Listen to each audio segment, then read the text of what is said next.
Woba ukunda inanasi? Woba uzi ko iki camwa kiryoshe cane kandi gifise n'ubumaro butandukanye mu mubiri? Inanasi irafise intungamubiri zitandukanye zishobora gufasha umubiri mu buryo bwinshi. Muri iki kiganiro tugira turabire hamwe akamaro k'inanasi, intungamubiri zirimwo, hamwe n'ingene woyifungura neza. Inanasi irimwo vitamine C, kimwe mu bintu bihambaye. Inanasi irazwi cane ko irimwo vitamine C. Vitamine C nayo ikaba ifasha umubiri mu bikorwa bitandukanye, harimwo gukomeza abasoda b'umubiri.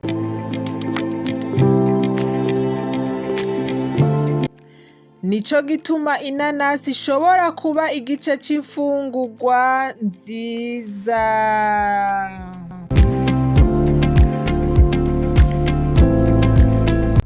Inanasi irimwo icunyunyu citwa Bromelain.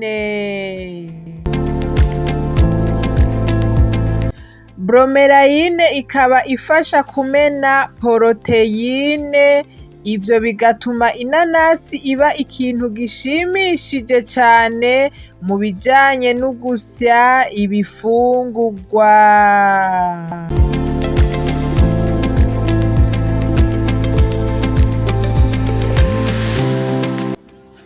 Ariko rero ntidukwiye gufata inanasi nk'umuti uvura indwara, ahubwo ni icamwa gishobora kuba kimwe mu bigize imfungurwa zifise intungamubiri. Nk'uko twabivuze, inanasi ifasha mu gusya ibifungurwa.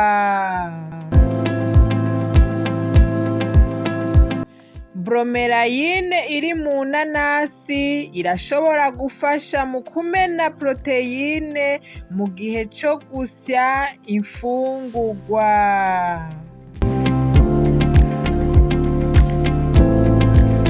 Nico gituma abantu benshi bakunda gufungura inanasi nk'igice c'imfungurwa canke nk'icamwa co gufungura inyuma y'ibindi bifungurwa.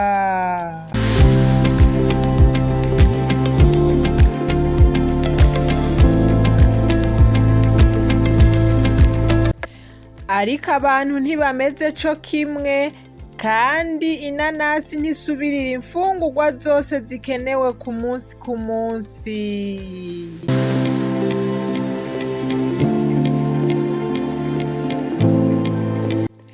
Inanasi irimwo kandi ibintu bifise ubushobozi bwo gukora nka antioxidants.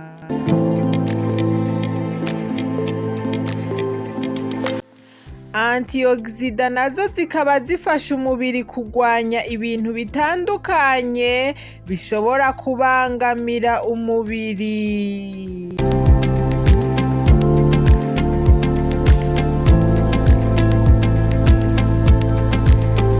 Nico gituma gufungura ivyamwa bitandukanye harimwo inanasi bishobora kuba igice c'imfungurwa nziza kandi ziringaniye.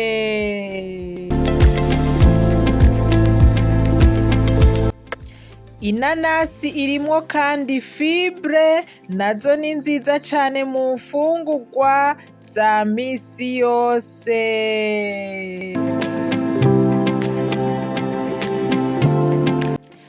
Fibres zifasha mu vyerekeye gusya imfungurwa, kandi zishobora gufasha umuntu kumva ahaze.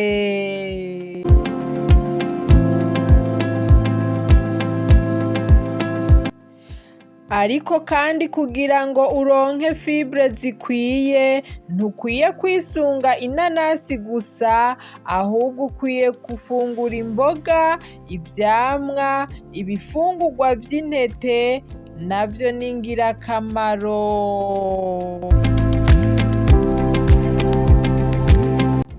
Inanasi irimwo amazi menshi kandi iyo urifunguye ari nshasha irashobora kuba igice c'imfunguro gifasha mu kuronka amazi hamwe n'intungamubiri.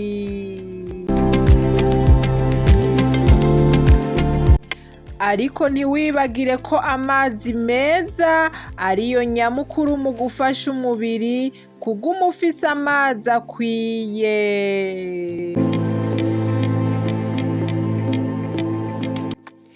Mbega ni gute wofungura inanasi? Ica mbere, hitamwo inanasi isa n'iyihiye neza kandi uyironge neza imbere yo kuyikata.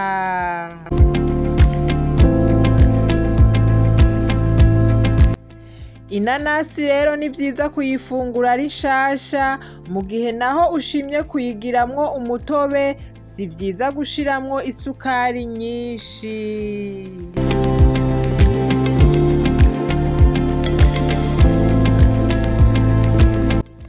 Naho inanasi ari icamwa ciza, si ukuvuga ko umuntu wese akwiye kuyifungura ku bwinshi.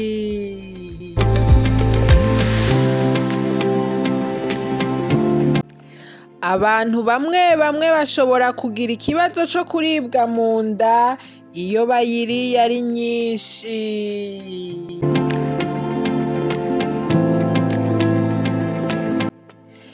Ikindi kandi inanasi nishobora kuvura ingwara. Iyo ufise ikibazo c'amagara ni ngombwa kurondera impanuro zo kwa muganga.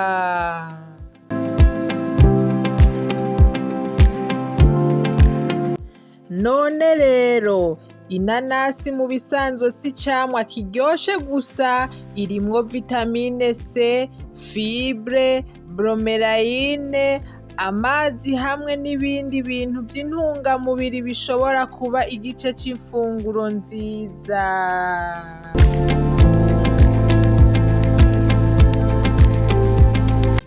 Ariko urama wibuka iki: ntukisunge icamwa kimwe gusa ngo kibe umuti w'ibibazo vyose vy'amagara.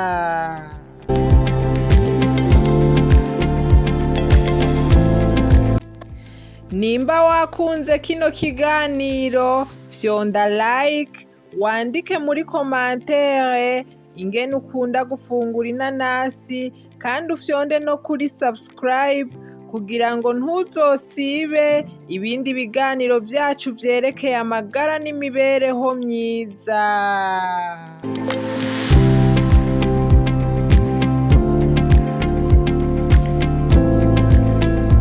Reka mfate kano kanya ndabashimira ingene mwakurikiranye kino kiganiro. Tuzosubira mu kindi kiganiro kizokurikira.